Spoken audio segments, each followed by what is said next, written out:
Las Vegas, a city that once welcomed 41.7 million visitors each year, drawn by dazzling light party, extravagant performances, and the glittering red and black of gambling in magnificent casino.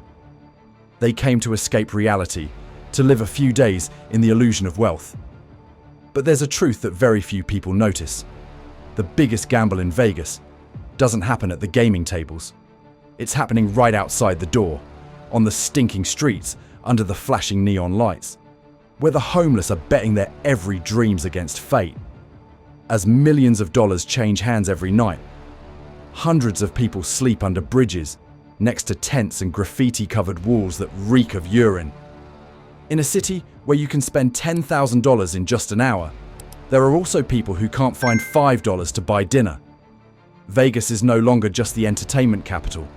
It's becoming a broken symbol of the American dream, where glitz and misery coexist on the same street, separated by just a few steps up a hotel staircase. In this video, we won't just recount Vegas's darkest secrets, we'll also seek an answer to a question. Why would a city that earns billions from entertainment allow so many of its people to get lost right in what was once called paradise? Stay tuned until the end of the video, because the story of Las Vegas today is not just a wake-up call for one city, but could very well be a mirror reflecting the future of the entire United States. For those who have ever set foot in Las Vegas, once dubbed the entertainment capital of the United States, you will likely understand the feeling of losing something you were once deeply connected to. There used to be a Las Vegas for everyone, a place where for just a few dozen dollars, you can enjoy a night of live music, a hearty meal, and a clean room right on the dazzling Las Vegas Strip. For many middle-class and working-class Americans, 1990s Vegas wasn't just a place for entertainment. It was a place to dream without mortgaging your future. Many of them have returned to this place annually for nearly 2 decades, until something began to change. The magic of Vegas is gradually disappearing, along with a version of a cheap Vegas that once made up the city's soul. In 2024, Ocean One Bar and Grill, the iconic restaurant with a $4.99 fixed-price lunch menu, officially closed. This is not simply the passing of an inexpensive eatery, but the eulogy of an era. The resort fee at over 30 hotels on the Strip has now soared to $55 per night, not including the 13.38% tax on top of that. A room advertised for $99 can easily jump to $175 after small print and hidden terms. Adding to this are bizarre fees like winter pool usage fee, even though the pool is closed, or boarding pass printing fee, making the travel experience suddenly feel like a gamble for your wallet. And the traveler will always be the loser. Rooms under $19.95, hearty meals for just $5.99, with steak and lobster, free parking, free drinks, all are now just memories. They have been replaced by $10 slices of pizza, $10 glasses of water, and simple snacks that cost up to $40. Las Vegas was once the world's capital of cheap goods, a city where one can live large even with a small budget. But now, the bottomless greed of the business world has drained the soul of this city. And perhaps they are suffering the consequences that should have come long ago. Vegas is not just about change. It has changed in a way that makes many people feel unwelcome. More and more people are openly showing that they are willing to give up Las Vegas to find a kinder place where the money spent is worth the value received. A resident of Vegas for 20 years bitterly said, "Las Vegas is the one that needs us now, not the other way around. This city has changed in a shameful way. Even though it was once my home, once a part of my life, I'm still ready to leave it behind for a place that feels more worth living." But not everyone can leave, especially those who don't even have $5 left in their pockets to buy a loaf of bread. Those who were already exhausted by the high cost of living in Las Vegas, but couldn't leave, now had no choice but to set up tents right behind the casinos they used to serve. A small coffee shop owner near the Sahara Avenue says that every week he sees a familiar face from the hospitality industry transition to living on the streets. The government is weary. Resettlement efforts have become a protracted battle with rising rents, depleted welfare funds, and a market obsessed with chasing growth figures, inadvertently leaving its own residents behind.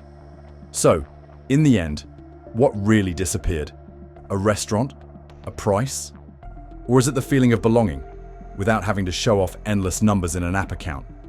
And if that can disappear right in Vegas, how many other places in this country are quietly shrinking, just to cater to those who can afford the price? But Vegas isn't just about raising prices. Because when a city is no longer welcoming to ordinary people, it's not just tourists who turn away.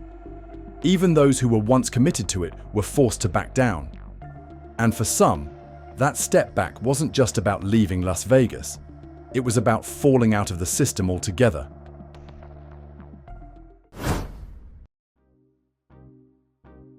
Las Vegas, once known as the oasis in the desert, is now buckling under the weight of a stark reality: the homelessness crisis. Beneath the feet of the luxurious hotel towers, there are now rows of stretched canvas tents erected from tarpaulins, wooden pallets, and anything else that was still usable, right under the scorching 115-degree Fahrenheit sun. In Clark County alone, which encompasses most of the city, nearly 8,000 homeless individuals were recorded at the beginning of 2025, according to the Southern Nevada Homeless Continuum of Care. But that's just the official number. Behind those statistics are people who once had stable lives. A single mother who used to clean hotel rooms, a man who drove a shuttle bus between casinos, or a veteran who once believed this country would never abandon them. They have to live in broken cars, under bridges, or in underground drainage ditches. A parallel city beneath the surface, just a few blocks away from where lavish parties are being held. And there are also those who are not counted by the system. People who sleep on friends' sofas, the elderly living in temporary modules on the outskirts of the city. In a city with up to 150,000 hotel rooms, it's bitter that thousands of people can't find a safe place to rest. The couple from the Midwest, who had their 5th trip to Vegas in 2023, shared, "This place is dirty, expensive, and suffocatingly crowded. Homeless people lay along the sidewalks, and dilapidated shacks crowded close to the pathways. Everything looks so hopeless." Because of those things, they decided that trip would be the last time they set foot in Vegas. The story of homelessness is no longer just a downtown issue. It has spread throughout the entire tourist strip, which was once a symbol of safety, vibrancy, and control. The homelessness rate in this area has increased by as much as 56% in just 3 years, a figure that is not only enormous, but also a wake-up call for the cracks in a prosperous city. Some slot machine players have recounted that they were approached right inside the casino. While they were playing, a stranger came up to ask for money. It's not an isolated case. This is gradually becoming a common phenomenon. No longer the person standing on the sidewalk, but someone stepping directly into the entertainment space, mingling with people in sparkling shirts and directly approaching players. That's not just embarrassing. It completely shatters the vacation illusion that Vegas once represented. Some incidents have escalated. For example, the explosion at the Paris casino caused $50,000 in damage and was caused by a homeless person. This person was then released on the condition that they cause no further trouble. But that story, though it might be considered an isolated incident, struck a chord with the underlying fear of many tourists. Is Vegas still a safe place? Vegas doesn't just need to solve its economic problems. Vegas is facing a crisis of kindness, of who deserves to exist in public spaces. And if even Las Vegas, once proud of being a place that welcomes everyone, can no longer contain its own residents, then how many more cities will follow a similar path? You once booked a room in Vegas for $99 per night. and then arrived at the front desk, shocked to find the total bill was nearly $75. It's not because you requested any special services, and it's not because you were late for check-in. And it's because of a series of tiny, almost hidden lines of text. A resort fee of $55, service tax, room tax, and then more taxes on top of taxes. That's no longer a vacation. It was a test of endurance and also of trust. Las Vegas used to be a place where you could hit the jackpot, but today many visitors feel they've lost even before they step into a casino. Resort fees, originally a way for hotels to bundle multiple amenities into one package, have now morphed into a mandatory charge, even if you don't print your plane ticket, make local calls, or the pool is closed for the winter. In other words, you pay for what you don't use, and sometimes without even knowing you're being charged. The dining experience wasn't any more pleasant either. Some restaurants on the Strip are now quietly adding a 4% to 5% fee to bills under names that are both vague and difficult to verify. Concession fee, service recovery, COVID surcharge, and so on. A tourist once shared, "I had to scrutinize the bill like I was investigating a crime scene. Every line, every symbol." The noteworthy point is, these revenues do not create real value. No extra dishes, no special services, just profits quietly increasing. And because these fees are charged after you've booked your table and chosen your dishes, almost no one has the opportunity to refuse. An elderly man from Arizona recounted, "We went into a restaurant that looked casual. Order 2 simple dishes. When I went to pay, the bill was over $8 more than the listed price. The waiter casually said that it was the venue fee plus the operating fee. And that was officially the last time I went to Las Vegas." The familiar feeling of going to Vegas, knowing exactly how much you'll spend, what you'll eat, where you'll stay, and how you'll enjoy yourself, is gradually disappearing. Instead, there's a feeling of being manipulated. Every step, every credit card click is a gamble where you don't know all the rules. Is it possible that Vegas no longer welcomes those who simply want to have fun and only keeps the doors open for those who are willing to play by the rules of profit spreadsheets? If even the most famous tourist city in the United States is resorting to price-cutting tricks to maintain profits, what's really going on behind those bright neon lights?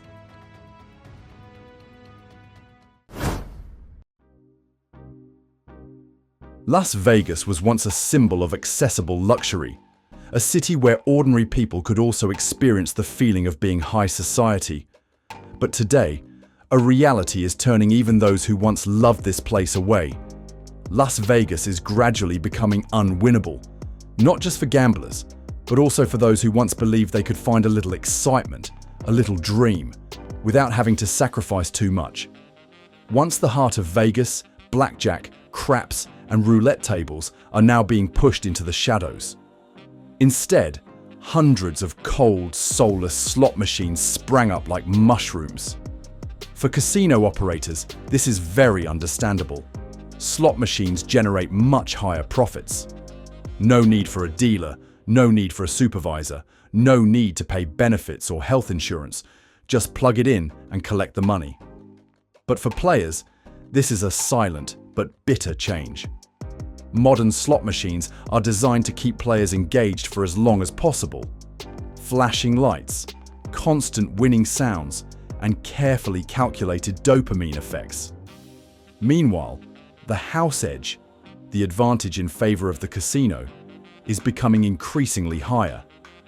Players might win a few small times to feel lucky, but overall, they are almost always losers. And most of them don't realize that until their wallets are empty. Even for those who still enjoy the head-to-head experience with the house at the blackjack table, Vegas has managed to change the rules of the game. Instead of paying out 3 to 2 for a blackjack hand, meaning a $10 bet wins $15, many casinos now offer a 6 to 5 payout, which means you only receive $12 for the same result. It might not sound like much of a difference, but for regular players, this is a significant loss, equivalent to losing nearly $30 more after every few winning hands. This change is not just a financial matter. It makes many people feel that Vegas is gradually losing its soul. What was once the holy land of fair play, where humans face chance on an even playing field, has now become a pre-programmed money-sucking machine designed to make you lose more than you win. The elderly who once came here seeking a little joy after years of labor now have to be careful with every penny because they know the chances of winning are not what they used to be. Families who once thought they could enjoy a reasonable vacation in Vegas are now facing a barrage of surcharges, unfair odds, and a feeling of being legally ripped off. Feeling regret is understandable, but behind that lies anger. Vegas is no longer a place of dreams, but a relentless money-making machine. For those who have loved this city, that's hard to accept. And a sense of helplessness also began to creep in. You could complain, but Vegas would still operate the same way, because they knew tourists would come back, regardless of the changes.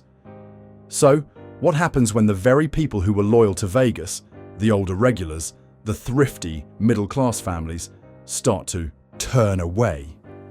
When did Vegas stop being the city for everyone and become a place only for those willing to pay with both their wallets and their trust? Change is inevitable. But will it be in a direction that we, those who once loved Las Vegas, are willing to accept? If a place that once brought hope and joy to millions of ordinary people is now reduced to calculation and manipulation, is it still worthy of love and trust? Under the glittering neon lights, few see the invisible strings tightening around Las Vegas. Not just soaring prices or declining win rates, but deeper impacts stemming from economic policies, both domestic and international.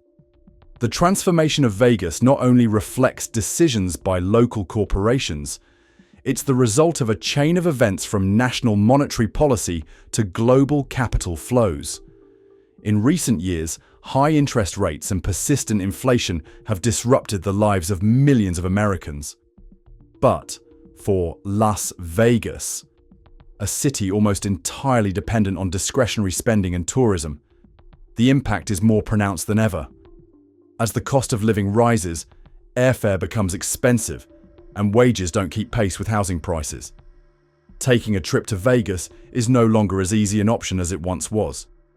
Especially among people over 55, a group that once made up the majority of domestic tourists, the feeling of not being able to afford to enjoy is spreading. Not only domestic tourists, but also international visitors who once contributed to Vegas's vibrancy have significantly decreased due to global fluctuations. Changes in visa laws, rising travel costs, and economic anxieties have made many tourists from Canada, Europe, and Asia less enthusiastic about visiting the United States. Vegas, once a must-visit destination, is now losing its appeal to more pleasant options in Mexico, South America, or Asia. On the other hand, local authorities are caught between a rock and a hard place. On the one hand, they have to deal with rising homelessness, stark inequality, and an overburdened infrastructure system. On the other hand, the main revenue sources from tourism and casinos are becoming increasingly fragile. Policies supporting affordable housing, controlling the cost of living, or sustainable development. All of these have been delayed, cut, or suspended in endless debates. Las Vegas seems to be becoming a testing ground for a model of growth without inclusion. Growth on the surface, but hollow at its core. A city can increase its GDP, attract foreign investment, and develop infrastructure. But at the same time, it can also see a rapid increase in the number of homeless people, a decline in social trust, and a generation that feels unwelcome. So, ultimately, if a city no longer serves its people, but only profits, what remains of its identity? And how many other cities are quietly embarking on a similar path? There's one thing not everyone notices. Las Vegas has never been just about gambling, neon lights, or glitzy shows. For many people, especially those over 55, Vegas used to be a place for seemingly small things. An inexpensive but fun vacation, a birthday night at a $5.99 lobster buffet, or simply the feeling of being welcome, whether you were wearing a suit or just carrying an old suitcase. But those things have faded. It's not so much that they're gone, but that the soul that once made Vegas special has been buried under layers of profit, corporate management, and the coldness wrapped in stage lights. A city once built to make ordinary people feel wealthy now makes them feel unworthy to enter. However, that soul hasn't completely disappeared. It's still alive, in the long-time hotel staff quietly helping an elderly person find their way out in a resort that's too big. In the rideshare drivers who stop just to remind tourists that there are homeless people ahead who need to be avoided. Or among the charitable people on Fremont Street who every morning distribute free coffee to anyone sleeping under casino awnings, even knowing that tonight that person might be driven away by the very system. Finding the soul of Las Vegas doesn't mean erasing the changes. You can't go back to 1997, nor can all surcharges be removed or the $4.99 restaurants be refunded. But it's a reminder that there are values that cannot be priced. And that's what makes a city worth living in, not just worth visiting. Perhaps tomorrow's Vegas won't be the place for everyone like it used to be. But if policymakers, local residents, and even tourists, starting with something small, treating each other like human beings, not just customers, then perhaps that piece of the soul will find its way back. And then one day, those who once left this city, not because they were poor, but because they felt they no longer belonged, will have a reason to return. Not for playing cards. And to remember the feeling of a Vegas that was once simple, once open, and once belonged to everyone. Because a city is not defined by what it sells, but by how it treats those who have nothing left to buy. If you ever visited Las Vegas in the 80s or 90s, you'll likely still remember the dazzling but not overwhelming lights, the simple and unpretentious friendliness, and the feeling that you belonged there. But today, many people turned back and quietly left with an indescribable sense of disappointment. It's not because of the price, and because what was once the heart of this city, an unspoken openness, has faded away amidst the clatter of slot machines and extra fees. We can blame the economy, policies, or the changing times. But perhaps what truly disappeared wasn't in the numbers. And it's located a city away, once a place where ordinary people found their own little American dream, that has now become a place they are no longer qualified to return to. And if that can happen right in Las Vegas, a place that once thrived on hospitality and generosity, how many other cities in this country are slowly losing their way? Have you ever witnessed a city change so much that you no longer recognize it? Please share that experience in the comments section, so others know they are not alone in this regret.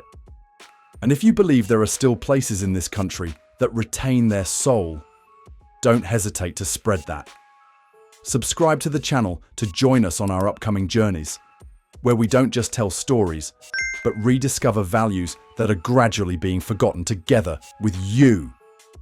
Because this video isn't meant to conclude, but to leave a moment of silence for you, for me, and for everyone who has ever believed in an America not meant to be spent, but to be lived in.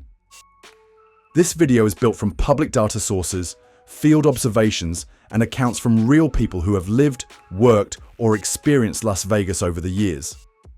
The purpose is not to judge, defame, or assign blame to any individual, business, or organization. We do not represent any party and do not promote extreme panic, outrage, or negative behavior. All content in this video is intended only to open a multifaceted dialogue where viewers, especially those who once believed in a fair and kind America, can reflect, empathize, and contribute their voices to a better future.